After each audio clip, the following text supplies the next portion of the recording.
menurut ayat Quran dan hadis Nabi itu nanti ada bermacam-macam.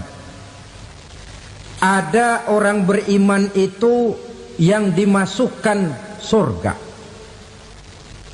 Ada orang beriman itu yang dimasukkan ke dalam surga. Ada orang beriman itu yang disebut penduduk surga. Kenapa lain-lain, Pak? Karena waktu di dunia amalannya juga lain-lain.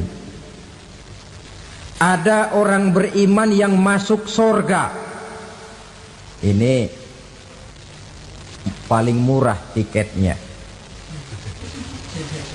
Mau masuk surga? Kata Nabi begini, ma min abdin qala la ilaha illallah thumma mata ala dhalik illa dakhalal jannah.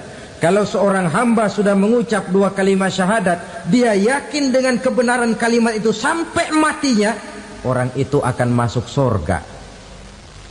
Abi Dzar yang waktu itu diajak bicara heran, ya Rasul kok gampang betul? Iya. Walaupun orang itu mencuri, iya. Walaupun orang itu berzina, iya. Biar dia mencuri, biar dia berzina, kalau dia sudah mengucap dua kalimat syahadat, dia yakin dengan kebenaran kalimat itu sampai matinya, itu orang akan masuk surga. Jadi masuk surga cukup dua kalimat syahadat, yakin sampai mati, masuk surga. Itu perkara masuk. Tapi kalau pertanyaannya diterusin, masuknya kapan, Pak? Nah, ini lain lagi urusannya. Sebab ada yang masuknya itu langsung, ada yang mampir dulu. Di sana tempat cuma dua, kalau tidak surga, neraka. Mau ke surga tapi mampir dulu, yang mampirnya jelas di neraka. Kenapa? Dalam hadis qudsi ada riwayat, nanti itu di akhirat, setelah Allah selesai mengatur penduduk surga masuk surga, yang neraka masuk neraka, Allah berkata kepada malaikat Malik, malaikat Malik, labaik ya Allah, itu bajingan-bajingan tengik, manusia-manusia durjana yang waktu di dunia tidak mau sujud, jauh dari ulama, gemar melakukan yang munkarat dan maksiat, hidup di tengah masyarakat selalu jadi bibit keonaran, kufur, sudah masuk neraka semua. Sudah ya Allah. Nah, kalau sudah, coba sekarang kamu masuk, Malik. Saya, iya, masuk neraka. Mau apa ya Allah? Kata Allah, akhriju minan nar man kana fi qalbihi misqala habatin min khardalin min iman. Kau masuk neraka, cari di dalam neraka orang-orang yang ada imannya walaupun kecil sebesar biji zarah, angkat mereka keluar. Masuk malaikat Malik ke neraka, cari orang yang ada imannya, korek-korek. Ya repot, udah pada gosong. Yang ada imannya diangkat ke atas, yang ada imannya diangkat ke atas, lalu dimandikan di Nahrul Hayat, namanya sungai kehidupan di akhirat nanti. Cakep lagi rupanya, bersih lagi wajahnya, apel di hadapan Allah. Kata Allah, bagaimana mas? Kapok nggak sampean? Kapok ya Allah. Nah, kalau kapok, idhab fadkhulil jannah, pergi masuk surga sana. Berangkat mereka ke surga, ketemu sama teman-temannya yang udah sampai lebih dulu, yang nggak pakai mampir lagi. Terjadi dialog. Kata teman-temannya yang udah pada nyampe duluan, mas, iya, emang baru sampai? Saya baru sampai. Memang mampir di mana dulu mas?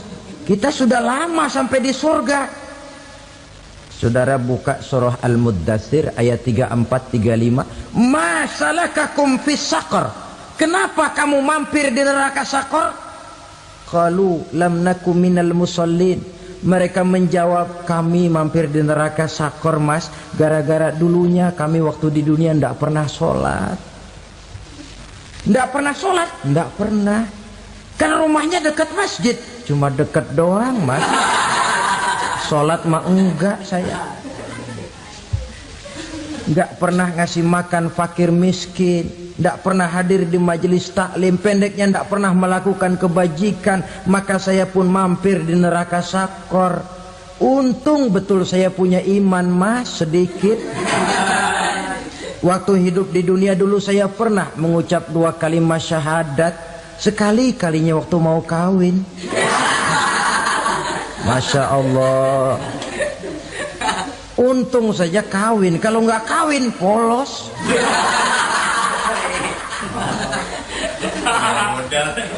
Itu juga pengulu sudah setengah mati ngajarin. Asyhadu alla, asyaduaan, asyaduaan.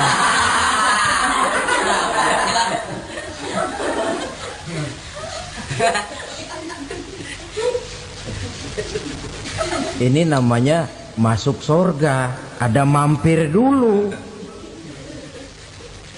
Ada pula orang mukmin itu yang dimasukkan surga. Namanya dimasukkan kan terima beres. Saya masuk ke rumah, jalan sendiri, cari tempat sendiri. Saya dimasukkan ke dalam rumah, terima beres. Pokok ada di dalam, itu dimasukkan namanya. Nggak pakai mampir. Tapi tentu tiketnya lebih mahal ketimbang yang pertama tadi. Apa kata Allah? Innal ladzina amanu wa amilus salihat la ukaffiranna anhum sayyi'atihim wa la udkhilannahum jannah. Sesungguhnya orang-orang yang beriman kemudian beramal soleh, kami hapuskan segala dosa dan kesalahannya, kami masukkan mereka ke dalam surga. Lihat ayatnya, Allah yang memasukkan, kita yang dimasukkan. Tidak pakai transit, tidak usah mampir. Cuma tidak cukup syahadat, tidak cukup amanu, tapi diiringi dengan wa'amilus salih. Iman, amal. Tidak cukup syahadat, lalu dibuktikan dia sholat, dia zakat, puasa, lalu dia melakukan berbagai macam kebajikan. Ini yang menyebabkan dia tidak pakai mampir di tempat yang bernama sakor. Lalu ada pula orang mukmin itu yang disebut penduduk surga. Wah, ini sudah VIP ini.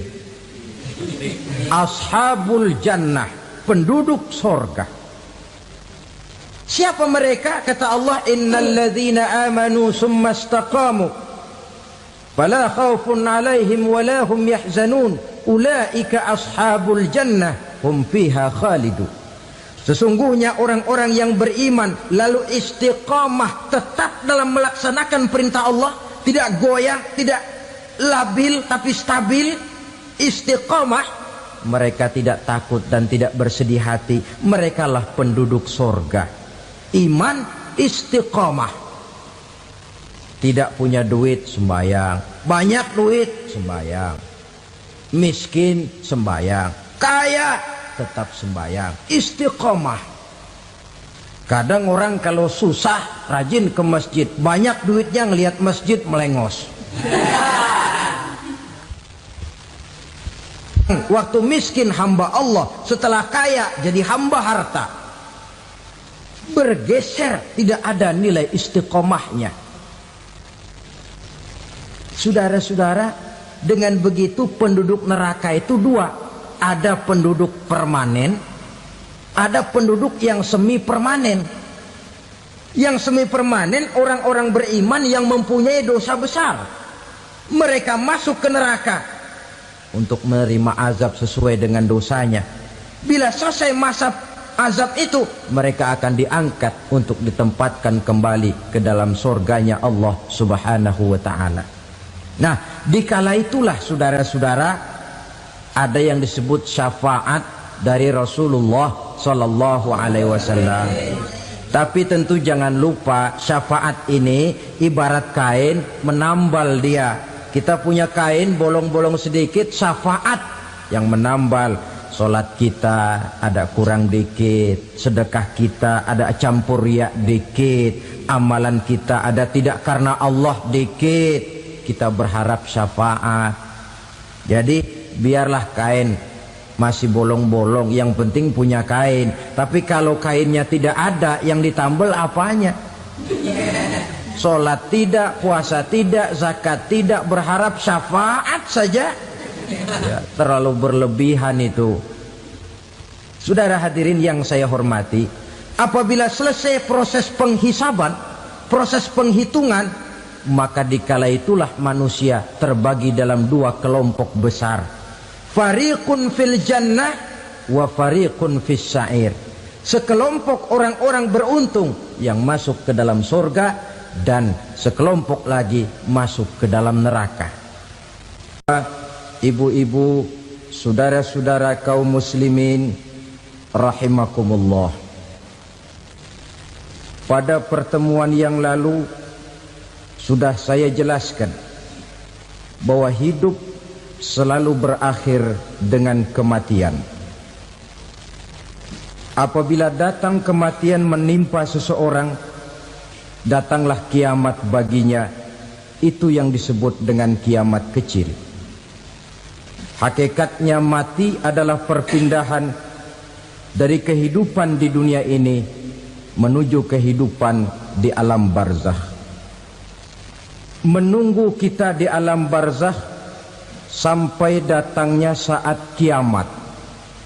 Entah 10 tahun, entah 100 tahun, entah 1000 tahun, hanya Allah saja yang maha tahu.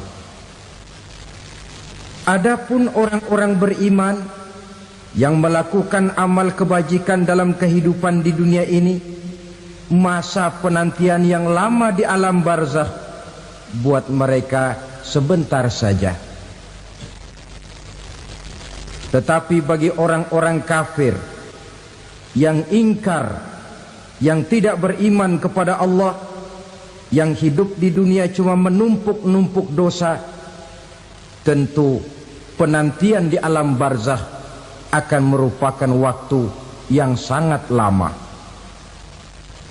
Bukankah dalam kehidupan kita waktu itu memang relatif? Contoh misalnya, bagi pemuda-pemudi yang sedang duduk asyik memadu cinta, waktu 4-5 jam saja rasanya cuma 4-5 menit. Tenggelam oleh keasikan.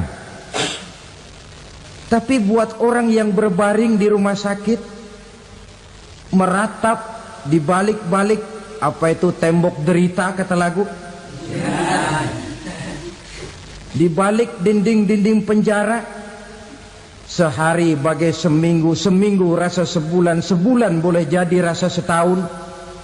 Penantian yang sangat lama. Kapan kiamat itu akan datang? Ini rahasia Allah. Jangankan kita yang orang awam, baginda Nabi sendiri tidak diberitahu oleh Allah kapan kiamat itu akan terjadi. Tetapi sungguh pun demikian, banyak hadis-hadis yang menjelaskan ciri atau tanda-tanda datangnya kiamat. Nah, kalau sudah bicara soal tanda, tanda kiamat itu ada dua. Pertama yang disebut alamatus sughra, tanda-tanda kecil. Ini waktunya masih ada tenggang. Ada yang dinamakan alamatul kubra, tanda-tanda besar. Artinya kiamat sudah diambang pintu. Apa tanda-tanda kecil dari datangnya hari kiamat itu? Misalnya kata Nabi, apabila ilmu sudah diangkat oleh Allah, artinya apabila ulama sudah banyak wafat, minat orang belajar agama berkurang, lalu kebodohan nampak merajalela di mana-mana, zina dikerjakan secara terbuka, minuman-minuman keras jadi kebanggaan, itu termasuk di antara tanda-tanda kecil terjadinya hari kiamat. Apalagi misalnya iza waladatil ammatu rabbataha, apabila budak sudah melahirkan tuan. Apa maksudnya? Ada yang mentafsirkan apabila anak sudah bisa membudaki orang tuanya. Orang tua yang melahirkan dia, yang membesarkan dia, demi setelah si anak besar jadi orang berpangkat, bertitel, berharta, berkedudukan, jadilah orang tua itu budaknya. Sehingga sering dibilang kalau orang tua kaya, anak jadi raja. Tapi kalau anak yang kaya, orang tua sering jadi budak.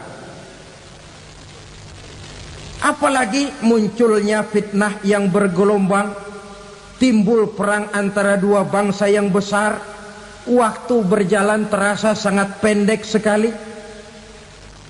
Itu merupakan tanda di antara tanda-tanda kiamat. Termasuk di dalamnya sulit membedakan mana laki, mana perempuan. Kan kalau tanda-tanda kayak begini sekarang sudah banyak kita lihat kan. Ulama banyak wafat, penggantinya sulit. Zina dikerjakan berterang-terangan, minuman keras jadi kebanggaan. Banyak anak membudaki orang tuanya, sulit membedakan mana laki mana perempuan. Kadang-kadang dari belakang kita lihat perempuan bener, begitu kita colek nengok jenggotan.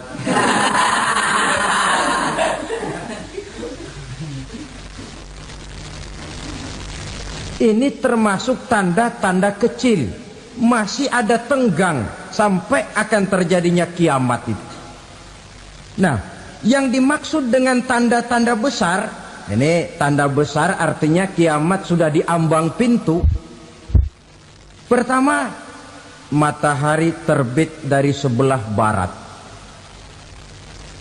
Apabila matahari sudah terbit dari arah sebelah barat, tertutuplah sudah pintu taubat. Bersabda Nabi kita, la taqumus sa'atu hatta tatlu'a syamsu min maghribiha. Tidak akan datang hari kiamat sampai matahari terbit dari arah sebelah barat.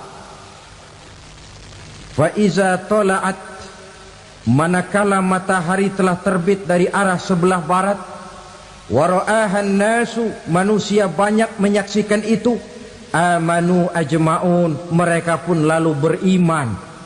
Yang tadinya kafir, yang tadinya ingkar, yang tadinya membangkang, setelah melihat matahari terbit dari sebelah barat, buru-buru beriman, berlomba-lomba mengucap dua kalimat syahadat.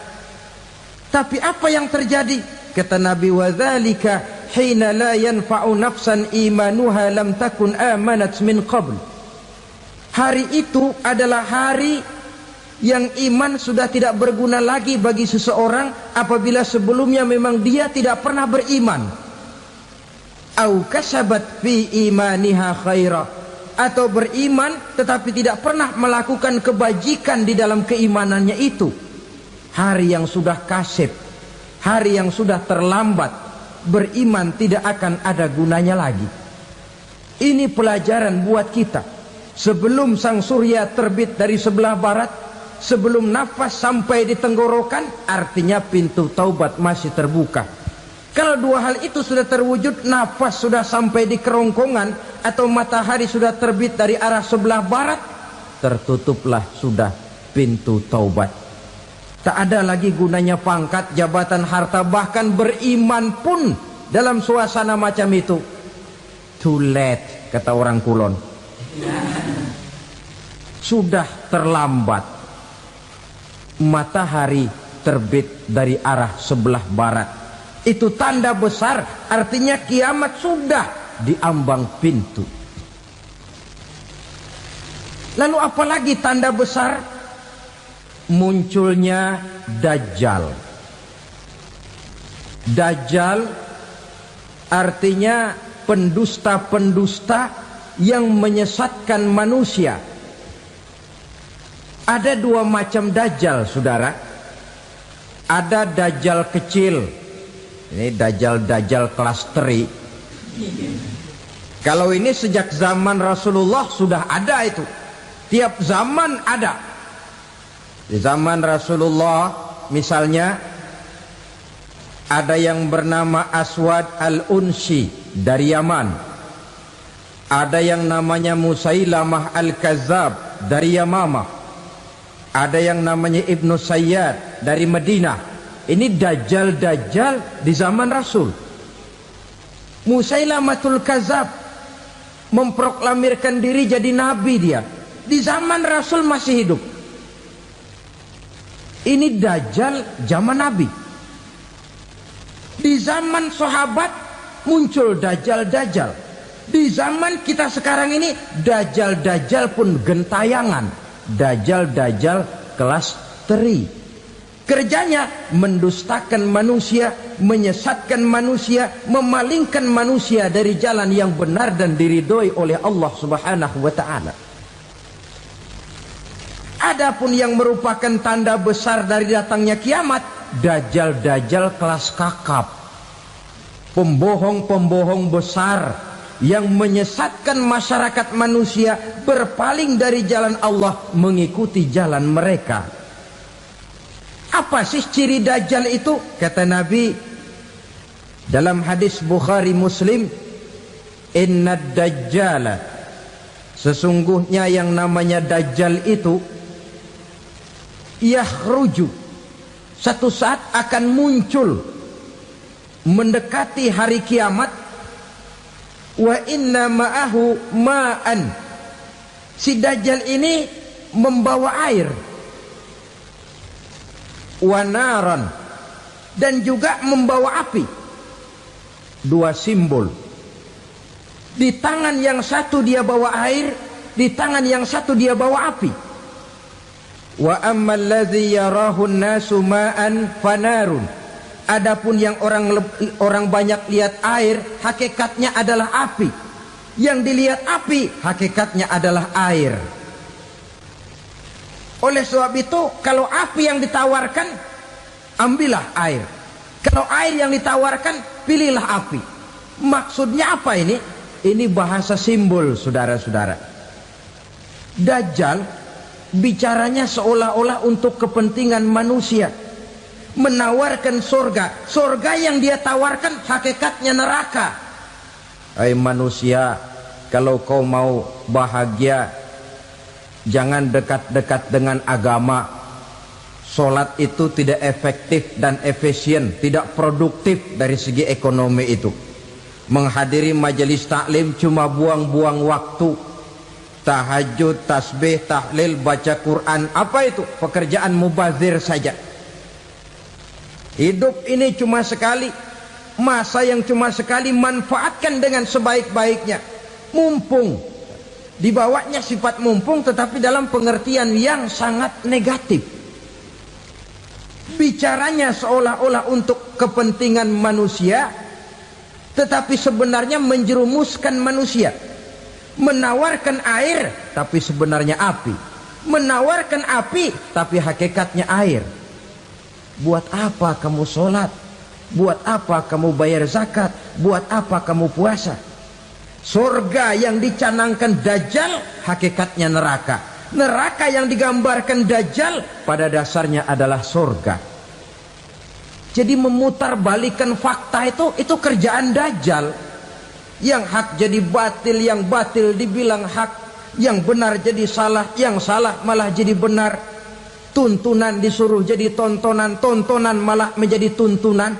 Itu pekerjaan dajjal profesinya.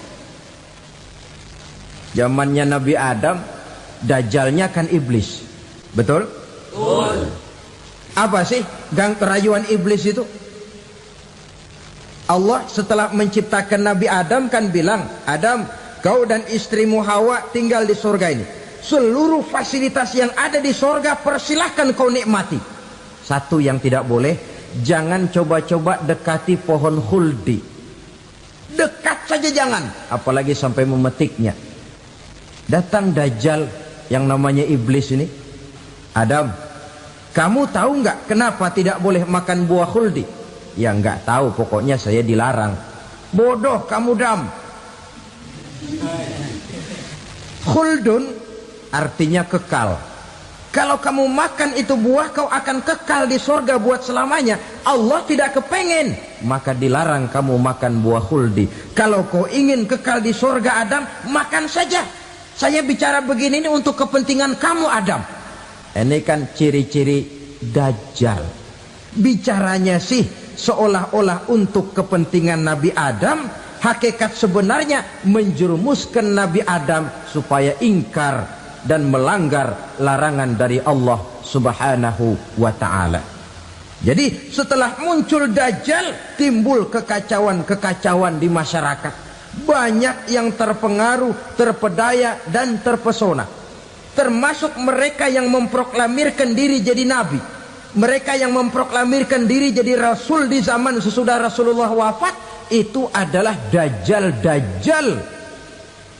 Maka saya ingatkan, kalau di zaman kita sekarang ini ada orang ngaku jadi nabi, ada orang ngaku jadi rasul, biar bahasa Arabnya kental, Quran hafal, hadis ribuan hadis hafal, biar pakai serban sampai menyengser ke tanah, bahasa Arabnya fasih, tapi dia mengaku jadi nabi, jadi rasul, kita umat Islam wajib tidak percaya. Wajib untuk tidak percaya. Itulah Dajjal-Dajjal zaman kita sekarang ini. Tidak mustahil mereka datang mempengaruhi orang awam supaya berpaling dari Rasulullah, mengikuti mereka. Nah, di akhir zaman nanti, mendekati hari kiamat, Dajjal ini muncul. Dajjal kelas kakap, menyesatkan masyarakat manusia untuk berpaling dari Islam, mengikuti seruan mereka. Apalagi di antara datangnya kiamat itu, tanda yang besar itu, turunnya Nabiullah Isa Al-Masih, putra Maryam. Menurut berbagai hadis yang sahih, Nabi Isa Al-Masih nanti akan turun lagi. Tidak membawa risalah yang baru, tapi meluruskan risalah Islam ini yang telah banyak ditinggalkan oleh masyarakat.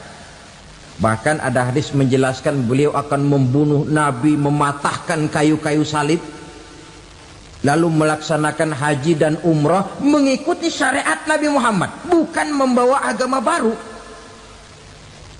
Menjadi semacam mujaddid, reformer, menyelamatkan manusia dari bisikan Dajjal. Bahkan ada riwayat yang menjelaskan bahwa Nabi Isa berhasil mengalahkan Dajjal, mengembalikan masyarakat manusia kembali kepada ajaran Islam yang datang dari Allah, dibawa oleh Rasulullah Sallallahu Alaihi Wasallam. Dengan kata lain, turunnya Nabi Isa bukan sebagai Nabi dan Rasul baru, tetapi mengikuti syariat Nabi kita Muhammad Sallallahu Alaihi Wasallam. Saudara hadirin, ibu-ibu hadirat yang saya hormati, kemudian apalagi di antara tanda-tanda besar akan datangnya kiamat itu? Keluarnya asap atau awan. Kata Nabi, inna min asyrati sa'ah dukhanan yamla'u ma bainal masyriqi wal maghrib. Di antara tanda-tanda kiamat, munculnya awan antara langit dan bumi. Ini pun diperkuat dalam surah Ad-Dukhan ayat 10. Fartaqib yauma ta'tis sama bidukhanim mubin fayughshan nas hadza azabun alim. Bagi orang-orang yang beriman, mereka biasa-biasa saja. Tapi bagi orang kufur, datangnya asap dan awan ini merupakan azab yang kelewat pedih. Barangkali sedikit mendekati gambaran tentang azab yang pedih ini, saya ingatkan alam pikiran kita kepada peristiwa yang belum lama terjadi. Pernah dengar berita bocornya reaktor nuklir di Chernobyl, Uni Soviet? Pernah dengar? Nah, bocornya reaktor nuklir di Chernobyl yang mengakibatkan ratusan bahkan sangat mungkin ribuan nyawa. Cuma satu reaktor. Bagaimana kalau seluruh cadangan nuklir yang dimiliki oleh para negara adik kuasa ini diledakkan? Bahkan yang konon menurut catatan cadangan nuklir yang dimiliki bersama oleh Amerika dan Rusia sekarang ini sudah sanggup memusnahkan 6 miliar manusia, 1,5 kali lebih banyak dari jumlah manusia yang nongkrong di permukaan bumi ini. Saudara-saudara hadirin yang saya hormati, lalu saat mendekati hari kiamat, apalagi tandanya setelah Nabi Isa wafat, pada saat turunnya yang kedua kali, lalu Allah meniupkan angin sejuk, semua orang-orang beriman, orang-orang baik wafat, sehingga penghuni bumi ini cuma tinggal lagi terdiri dari orang-orang kafir. Tidak ada lagi di bumi ini yang bisa mengucapkan Allah. Sehingga dalam hadis qudsi itu ada keterangan, innallaha azza wa jalla yaqulu li Israfil. Allah pernah pesan kepada malaikat Israfil, kata Allah, Israfil, idza sami'ta qailan yaqul Allah Allah fa akhirin nafkhah 40 sanatan ikraman liqailiha. Hai Israfil, apabila kau dengar di permukaan bumi masih banyak orang yang mengucapkan Allah Allah, maka tunda sangkakala kiamat itu 40 tahun. Untuk apa? Ikraman liqailiha, menghormati orang yang mengucapkan Allah Allah itu. Wah, jadi karena sekarang masih banyak yang mengucapkan Allah, besar hatilah kita, masih jauh kiamat itu. Tapi jangan lupa, kiamat pribadi, kiamat kecil itu yang nggak kita sangka-sangka. Ajal datang mencabut nyawa, itu kiamat pribadi, dan itu yang pasti kita hadapi, dan itu yang membuat kita tidak boleh bersikap main-main di dalam kehidupan sekarang ini. Saudara hadirin yang saya hormati, tidak ada lagi orang-orang muslim. Seluruh penduduk dunia ini kafir. Lalu terciptalah struktur sosial yang berlandaskan prinsip hidup semau gue. Bakal terjadilah prinsip di mana yang kaya menyantap yang miskin, yang kuat menindas yang lemah. Hidup sudah bagaikan di rimba belantara, berlaku hukum rimba, siapa yang kuat dia yang menang, siapa yang lemah menjadi mangsa. Timbul kekacauan, maksiat merajalela, munkarat menjadi-jadi, sehingga isi bumi ini penuh dengan segala macam perbuatan dosa. Tidak ada perlunya lagi alam diperpanjang temponya. Datang saat yang sudah dijanjikan oleh Allah Azza wa Jalla, maka terjadilah yang disebut kiamat kubra, kiamat besar, kiamat ancur-ancuran. Bagaimana kejadian ini dimulai? Dalam surah Az-Zumar ayat 68, Allah Subhanahu wa taala berfirman, wa nufikha fis suri fasa'iqa man fis samawati wa man fil ardi illa man sya'allahu.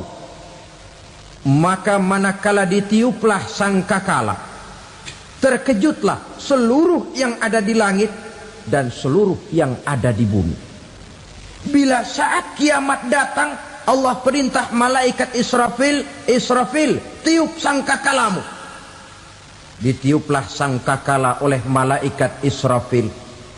Yang akibat daripada tiupan itu, seluruh yang ada di langit, seluruh yang ada di permukaan bumi terkejut. Yang ada di langit siapa? Malaikat kan. Bayangin aja kalau malaikat kaget, apalagi kita. Terkejut seluruh makhluk yang ada di bumi, yang ada di langit mendengar suara sangkakala itu. Bunyinya tidak sanggup kita bayangkan dahsyatnya. Ledakan nuklir, ledakan neutron, belum apa-apa ketimbang bunyi sangkakala malaikat Israfil ini.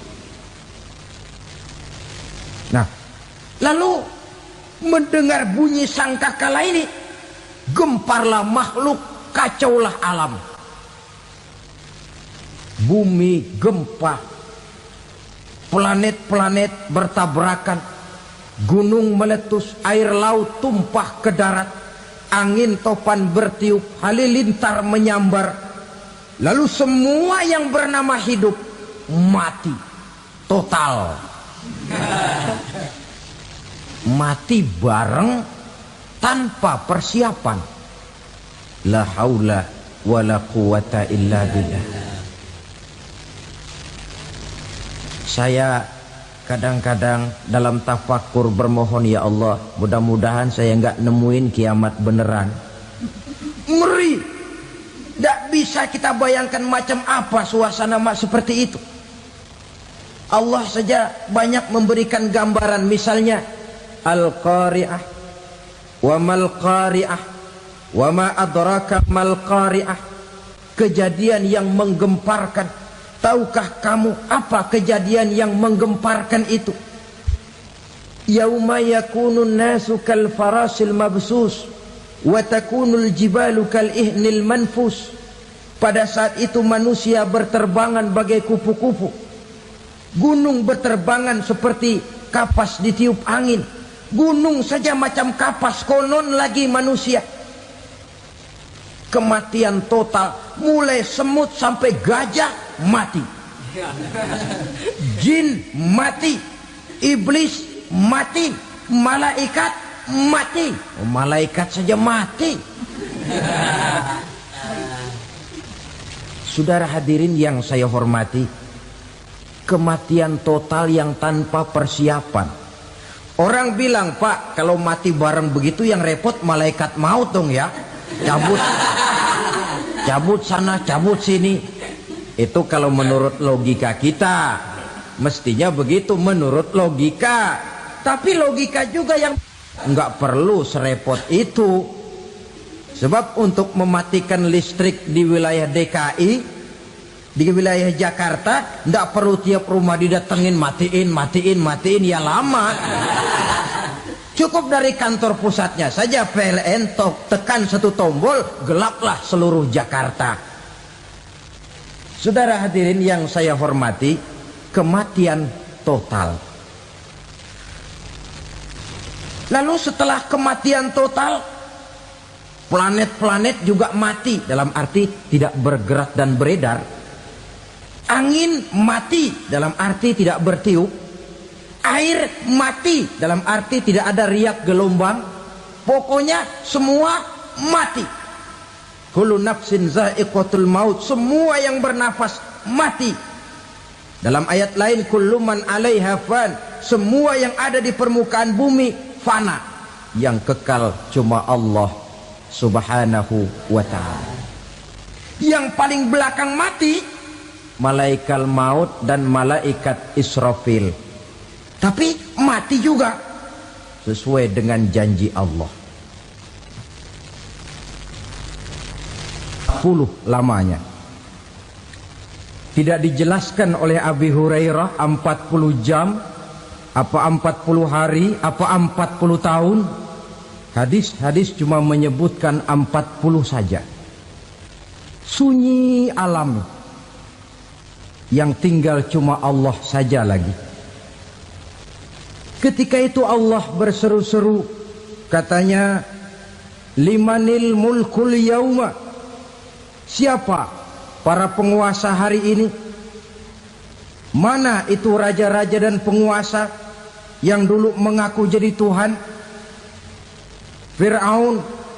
Mana Fir'aun sekarang? Yang dulu jadi raja, merasa berhasil, sombong, lalu tidak mau turun-turun dari kekuasaannya, sampai kepada puncak kekurang ajarannya mengangkat diri jadi Tuhan. Mana itu Fir'aun? Namrus. Mana sekarang Namrus? La ilaha illa ana. Ternyata tidak ada Tuhan lain selain daripada aku, kata Allah. Proses kemudian, saudara-saudara, turunlah hujan dari langit. 40 lamanya hujan itu. Tidak jelas juga 40 jam apa 40 hari. Setelah air turun membasahi, datanglah tiupan sangkakala yang kedua. Semua yang bernama mati bangkit dari kuburnya masing-masing. Ini yang disebut Yaumul Ba'thi, hari kebangkitan. Allahu Akbar. Pada saat kita bangkit dari kubur kita masing-masing, kumpul di padang mahsyar namanya. Bayangin aja, saya sendiri nggak sanggup bayangin.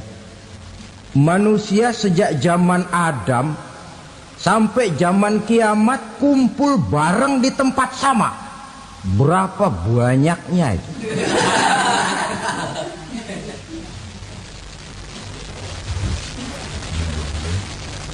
Dan yang luar biasa menurut satu riwayat, pada saat bangkit itu, Masya Allah, roman muka kita berubah,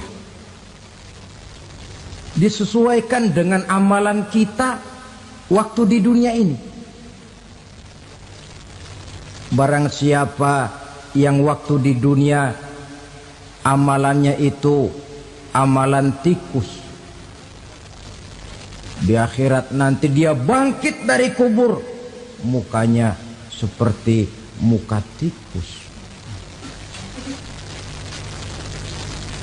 Gagah betul badannya, tapi mukanya seperti tikus. Kenapa? Amalannya waktu di dunia seperti amalan tikus. Apa amalan tikus itu? Suka ngegeragoti barang yang sudah disimpan rapi-rapi. Orang sudah simpan uang rapi-rapi, simpan perhiasan rapi-rapi, digeragoti oleh tikus. Maling-maling, pencoleng-pencoleng, koruptor-koruptor, itu nanti di akhirat nanti kita lihat mukanya seperti muka tikus. Oh, ini waktu di dunia suka nyolong, mukanya seperti muka tikus. Barang siapa yang waktu di dunia ini amalannya itu amalan macan, dia akan bangkit nanti mukanya seperti muka macan. Apa amalan macan? Macan itu amalannya menang-menangan.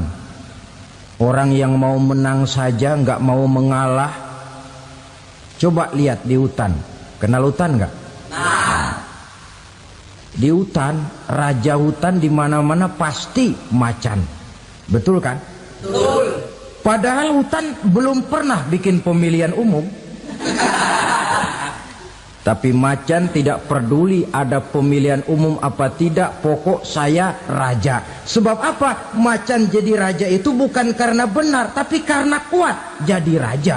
Setelah dia jadi raja, rakyat hutan yang mesti dilindungi malah dimakan oleh raja macan.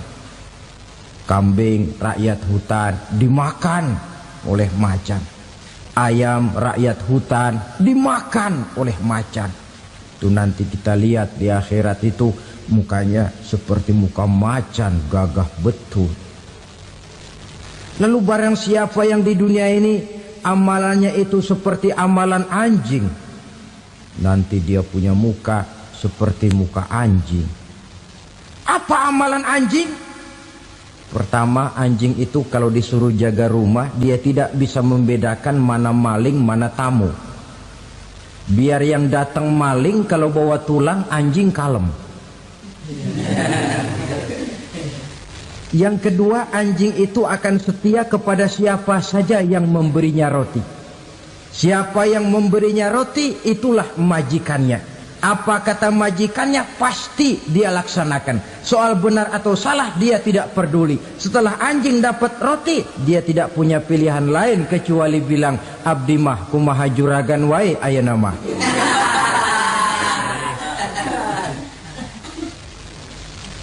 Saudara hadirin yang saya hormati, berkumpul di padang mahsyar, tiap orang sibuk dengan persoalannya masing-masing. Matahari waktu itu didekatkan oleh Allah, panas luar biasa. Ada yang saking panasnya itu mencucurkan peluh keringat sampai sebatas mata kakinya. Ada yang keringatnya sampai sedengkulnya, ada yang keringatnya sampai sepusatnya, ada yang keringatnya mengalir sampai sebahunya, ada yang kelelap oleh keringatnya sendiri, sementara orang di sampingnya nggak apa-apa. Bergantung lagi amalan dia waktu di dunia ini. Saudara-saudara, sebagian orang dalam kepanikan padang mahsyar berombong-rombong datang mereka menghadap Nabi Adam. Ya Adam, anta abal bashar. Hai Adam, Tuhan adalah bapak moyang manusia. Kami sebentar lagi akan disidang, dimintakan pertanggungan jawab. Tolonglah kami, hai Adam. Kata Nabi Adam, jangankan nolongin sampean, saya sendiri tanggung jawab di hadapan Allah ketika dulu tidak boleh makan khuldi, saya serobot. Sudahlah, urus diri masing-masing saja, nafsi. Begitu kata Nabi Nuh, begitu kata Nabi Ibrahim. Tiap orang bertanggung jawab sendiri-sendiri. Ketika itulah saudara-saudara, nikmatnya menjadi umat Nabi besar Muhammad sallallahu alaihi wasallam.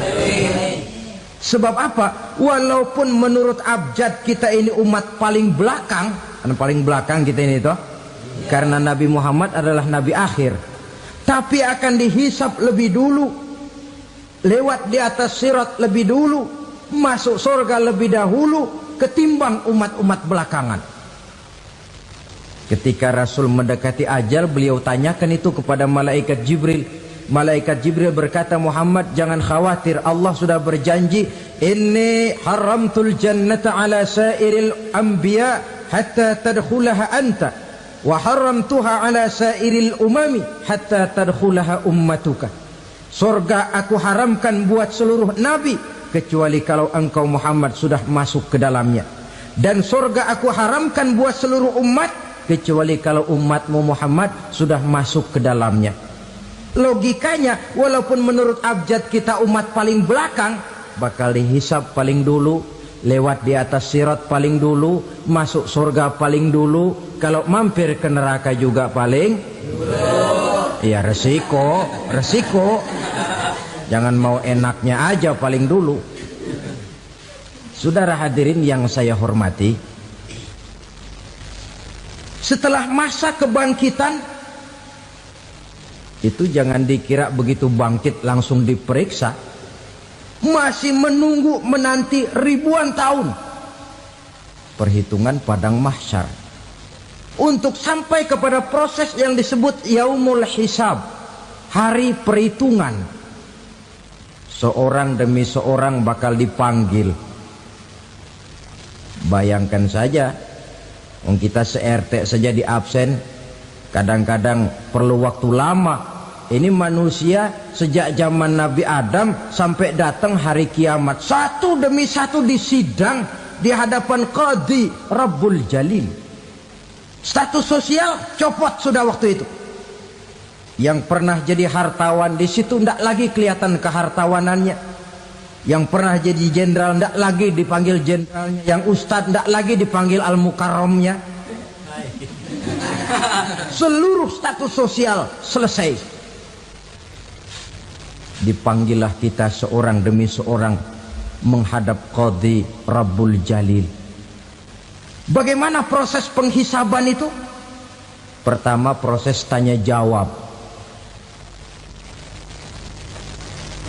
Di antaranya ada hadis menyatakan, lan tazula qadama 'abdin yaumal qiyamah hatta yus'ala an arba'i khisalin. Besok di hari kiamat tidak akan bergeser telapak kaki seorang hamba sampai dia ditanya lebih dulu tentang 4 persoalan. Tentang ilmunya, kemana ilmu itu diamalkan. Tentang umurnya, di mana umur itu dihabiskan. Tentang masa mudanya, kemana masa muda itu dipakai. tentang hartanya, dari mana harta itu didapat dan kemana harta itu dibelanjakan. Ini termasuk proses tanya jawab. Jadi kalau istilah pengadilan dunia, nama Fulan bin Fulan. Kamu waktu di dunia diberikan umur panjang untuk apa? Pernah mengalami masa muda, kemana kau habiskan masa remajamu? Kau diamanahkan ilmu, dengan apa ilmumu kau amalkan? Kau diberikan harta, dari mana harta kau dapat, kemana kau belanjakan? Tak seorang pun yang bisa mungkir. Sebab apa? Dikala itu yang menjadi saksi bukan orang. Yang menjadi saksi adalah seluruh anggota badan kita. Tangan bicara, kaki jadi saksi terhadap seluruh amalan yang pernah kita kerjakan pada saat kehidupan di alam dunia ini. Selesai proses tanya jawab, lalu diperlihatkan buku catatan kita waktu hidup di dunia ini. Jangan lupa Allah itu menyiapkan 2 superkomputer kepada kita.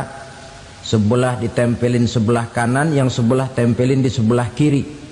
Komputer itu namanya Raqib dan Atid. 2 malaikat yang apabila baik kita lakukan, refleks saja akan menulis kebajikan kita. Jahat kita kerjakan, akan tertulis. Catatan itu nanti diperlihatkan kepada kita. Waduh, alangkah malunya pada saat diperlihatkan catatan kita, buku rapot kita merah melulu. Barangkali diperiksa sambil diomelin, brengsek lo. Buku merah melulu begini, bagaimana waktu hidup di dunia? Tidak cukup diperlihatkan buku catatan kehidupan, rekaman kehidupan. Rekaman kehidupan kita secara utuh sejak terlahir sampai ajal datang merenggut nyawa. Barangkali mirip dengan video sekarang ini, di mana terekam dengan baik seluruh kegiatan kita, sejak yang sekecil-kecilnya sampai kepada yang sebesar-besarnya. Untuk kemudian kita pun menerima balasan. In khairan fa khairun wa in syarran fa syarrun. Kalau baik ya baik balasannya, kalau jahat ya jahat juga balasannya. Catatan-catatan kita diberikan. Kalau banyak kebajikannya diberikan di tangan kanan dengan cara yang halus. Kalau banyak kejahatannya diberikan dari sebelah kiri atau dilempar dari belakang. Itulah sebabnya sejak di dunia ini kita sudah mohon kepada Allah. Ketika berwudu membasuh tangan kanan, apa kita bilang? Allahumma a'tini kitabi biyamini wa hasibni hisaban yasira. Ya Allah, berikan saya kitab di tangan kanan, dan kalau saya memang perlu dihisap, hisaplah saya yang seringan-ringannya. Tangan kiri berlindung kita kepada Allah. Jangan sampai diberikan kitab di tangan kiri atau dari arah sebelah belakang. Wa a'udzubika an tu'tiya kitabi bishimali aw min wara'i zuhri, dari arah sebelah belakang. Na'udzubillah min dzalik.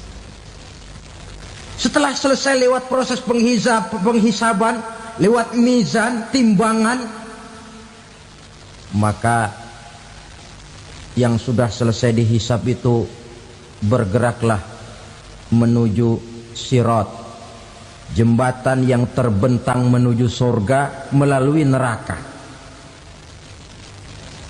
Saudara-saudara, panjangnya perjalanan sirat itu memakan waktu ratusan tahun.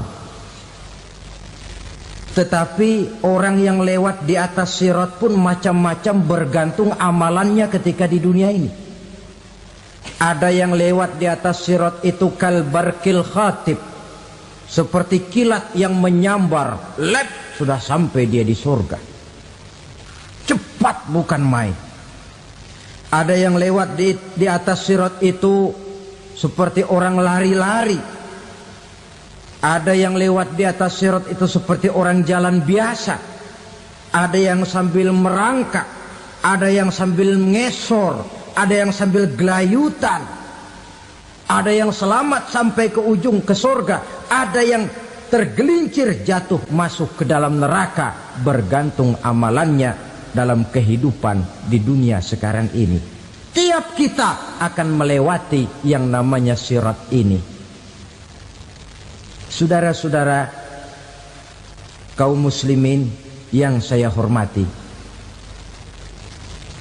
dengan demikian mereka yang selamat melalui sirat sampai ke terminal akhir surga, mereka yang ketika dihisab ternyata banyak kejahatannya daripada kebaikannya, mereka singgah di dalam neraka.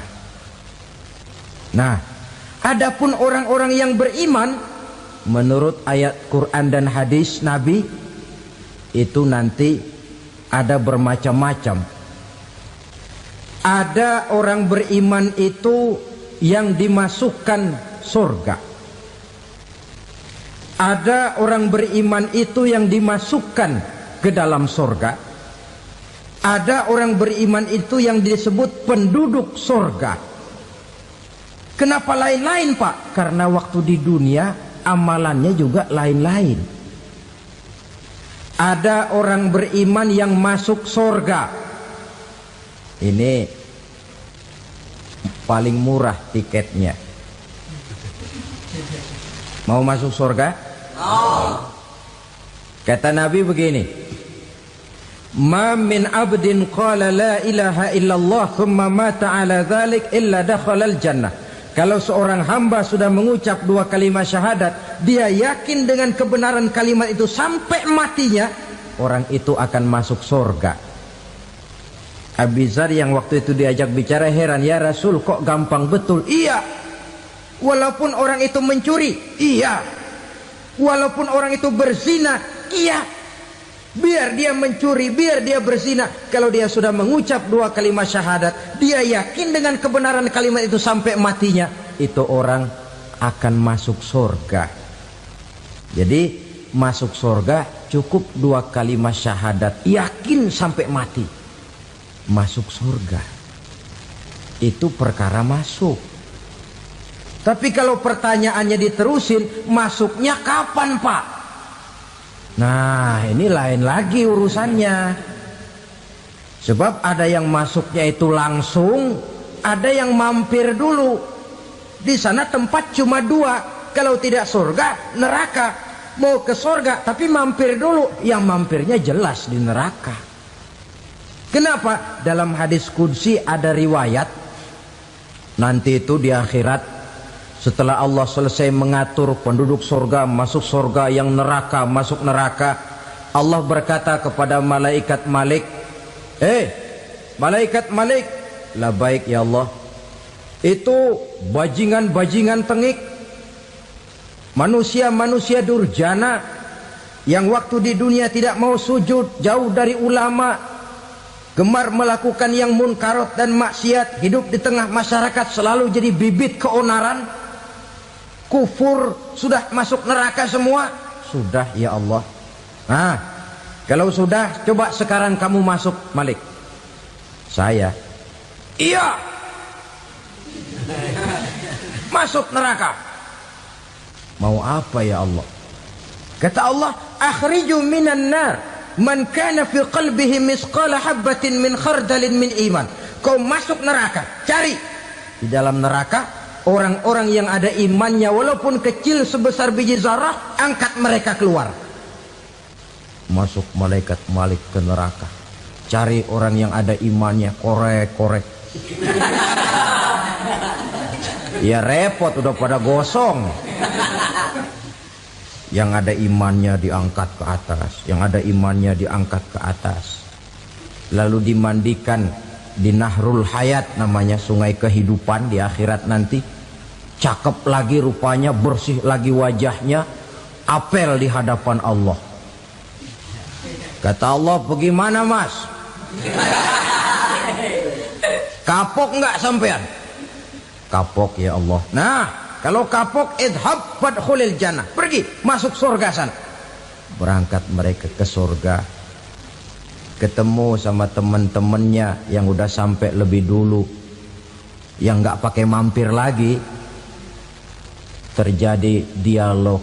Kata teman-temannya yang udah pada nyampe duluan, "Mas, iya, emang baru sampai?" Saya baru sampai." "Memang mampir di mana dulu, Mas? Kita sudah lama sampai di surga." Saudara buka surah Al-Muddatsir ayat 34-35. "Ma salakakum fis saqar?" Kenapa kamu mampir di neraka Saqar? Qalu lam naku minal musallin. Mereka menjawab, kami mampir di neraka Saqar, Mas, gara-gara dulunya kami waktu di dunia tidak pernah sholat. Tidak pernah sholat? Tidak pernah. Kan rumahnya dekat masjid. Cuma dekat doang, Mas. Sholat mah enggak saya. Enggak pernah ngasih makan fakir miskin, enggak pernah hadir di majelis taklim, pendeknya enggak pernah melakukan kebajikan. Maka saya pun mampir di neraka Saqar. Untung betul saya punya iman, Mas, sedikit. Waktu hidup di dunia dulu saya pernah mengucap 2 kalimat syahadat. Sekali-kalinya waktu mau kawin. Masya Allah. Untung saja kawin. Kalau nggak kawin polos.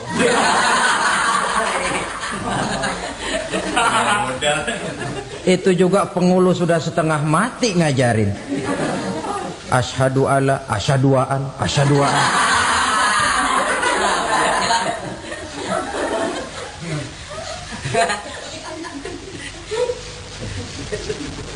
Ini namanya masuk surga, ada mampir dulu. Ada pula orang mukmin itu yang dimasukkan surga. Namanya dimasukkan kan terima beres. Saya masuk ke rumah, jalan sendiri, cari tempat sendiri. Saya dimasukkan ke dalam rumah, terima beres, pokok ada di dalam, itu dimasukkan namanya. Nggak pakai mampir. Tapi tentu tiketnya lebih mahal ketimbang yang pertama tadi. Apa kata Allah? Innal ladzina amanu wa amilus salihat la ukaffiranna anhum sayyi'atihim wa la udkhilannahum jannah. Sesungguhnya orang-orang yang beriman kemudian beramal soleh, kami hapuskan segala dosa dan kesalahannya, kami masukkan mereka ke dalam surga. Lihat ayatnya. Allah yang memasukkan, kita yang dimasukkan. Tidak pakai transit, tidak usah mampir. Cuma tidak cukup syahadat, tidak cukup amanu, tapi diiringi dengan wa'amilus salih. Iman, amal. Tidak cukup syahadat, lalu dibuktikan dia sholat, dia zakat, puasa, lalu dia melakukan berbagai macam kebajikan. Ini yang menyebabkan dia tidak pakai mampir di tempat yang bernama Saqar. Lalu ada pula orang mukmin itu yang disebut penduduk surga. Wah, ini sudah VIP ini. Ashabul jannah, penduduk surga. Siapa mereka? Kata Allah, innal ladzina amanu summa istaqamu fala khaufun 'alaihim wala hum yahzanun ulaika ashabul jannah hum fiha khalidun. Sesungguhnya orang-orang yang beriman lalu istiqamah, tetap dalam melaksanakan perintah Allah, tidak goyah, tidak labil tapi stabil, istiqamah, mereka tidak takut dan tidak bersedih hati. Merekalah penduduk surga. Iman, istiqamah. Tidak punya duit, sembahyang. Banyak duit, sembahyang. Miskin, sembahyang. Kaya, tetap sembahyang. Istiqamah. Kadang orang kalau susah rajin ke masjid, banyak duitnya ngelihat masjid melengos. Waktu miskin hamba Allah, setelah kaya jadi hamba harta. Bergeser, tidak ada nilai istiqomahnya. Saudara-saudara, dengan begitu penduduk neraka itu dua. Ada penduduk permanen, ada penduduk yang semi permanen.